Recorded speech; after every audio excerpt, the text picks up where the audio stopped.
কবরেজ দেখাবি? দেখা। পথ্যি খাওয়াবি? খাওয়া। নিত্য পূজা ছাড়ান দিবি? তাই দে। কামার পুকুরে নিয়ে যাবি? চল। তাহলে কোথায় গোলমালটা পাচ্ছিস? পাচ্ছি না। তবে তবুও সব মিলিয়ে কেমন যেন গোল মেলে। হলধরি মামা, তোমাকে একটা কথা বলবো? বল। আমার উপর তো এই এই মায়ের মন্দিরের নিত্য পুজোর ভার। হ্যাঁ, তাই তুই এই মন্দিরের পূজারি।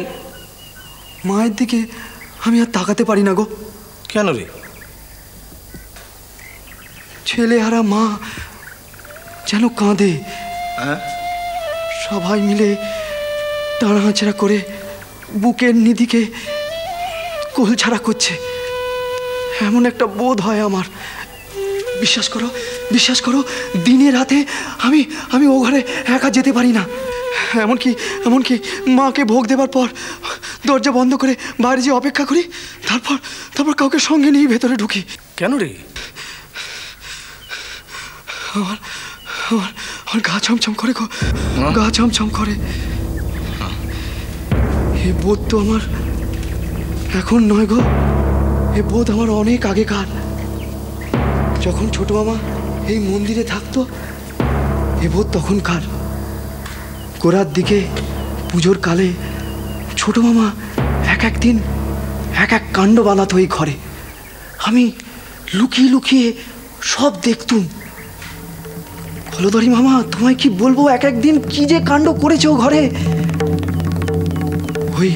ওই ভৈরবী মাকে নিয়ে এমন সব কাণ্ড বাঁধাতো, আমি তো দেখে ভয়ে বিস্ময়ে একেবারে স্তব্ধ হয়ে যেত।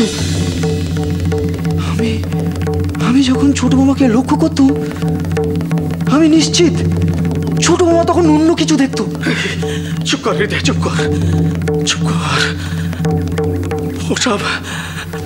ওসব নিয়ে আমি আর কোনো কথা বলতে চাই না। আমি ভুক্তভোগী। আমি সব জানি, সব।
ব্যাস হয়ে গেল।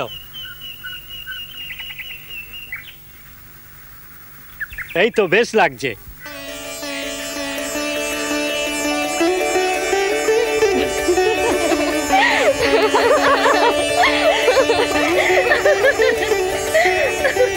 কি গো, তোমরা সবাই হঠাৎ আমাকে নিয়ে পড়লে কেন গো? সেটা দেখলি তো বাবা, কি চেহারা করে এসেছিলি আর এখন কি হলো। আমাকে বিদায় করো মা। হ্যাঁ বাবা, যা। এসো গো নাপিত দাদা, তোমার পয়সা আমার আঁচলে বাঁধা। চল এসো গো, তোমাকে আমি আলাদা করে পাব্বনি দেব।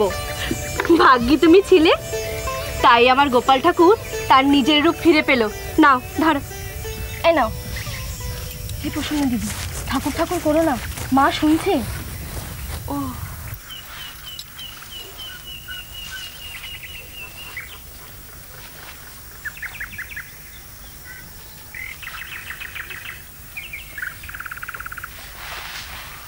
ও কি গো, কি করছো তুমি? এগুলো নিয়ে কি করবে? যার কাছ থেকে নিয়েছিলি তাকে ফেরত দেব। হ্যাঁ, এ কি বলছো গো? এ কি পরচুলা নাকি? মায়ের মন্দিরে থাকাকালীন এমন হয়ে গেল। ছাঁটা কাটার সময় পেতুম না, আসলে মনেই আসতো না। তোর না হয় নাই মনে আসতো গদাই, কিন্তু তার মানে তো এই নয় যে তোর দিকে কেউ তাকিয়ে দেখতো না।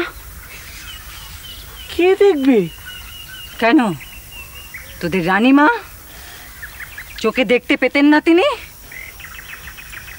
চুল দাড়ি জটা বেঁধে আধ পাকলা নেলা খেপা সেজে ঘুরে বেড়াচ্ছিস, অবশ্য চোখে দেখবেনই বা কেন? তুই তো তার নিজের ছেলে নোস, ভাবের ছেলে। ছেলে আর ছেলের মততে কতখানি তফাৎ তুই জানিস? ওই মায়ের মততে যতটা। ও কি গো, কোথায় যাচ্ছ? বললাম তো যুগীদের মন্দিরে এগুলো ফেরত দিয়ে আসতে। শিবের পায়ে ছুঁয়ে সব নদীর জলে দেব ফেলে। জটা জুটো তো তারই সাজ।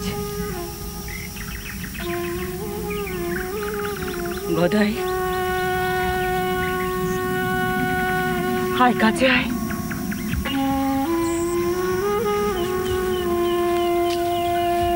কি বলছো?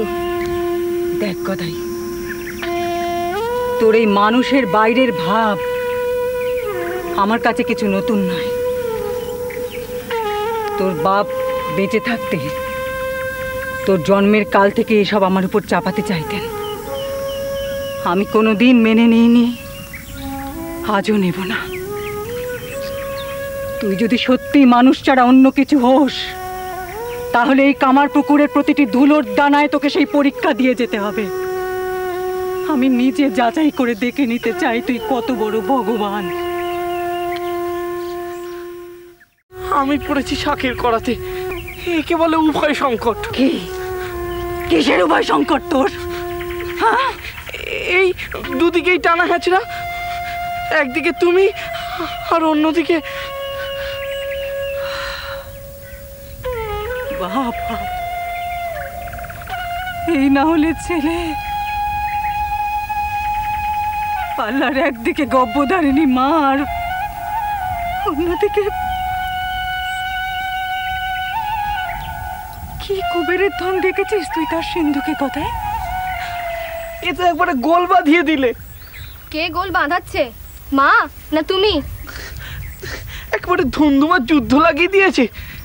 একদিকে গব্বধারিণী মা, অন্যদিকে জগজ্জননী। বলতে লজ্জা হচ্ছে না তোমার? কেমন মানুষ গো তুমি? শ্রীরাম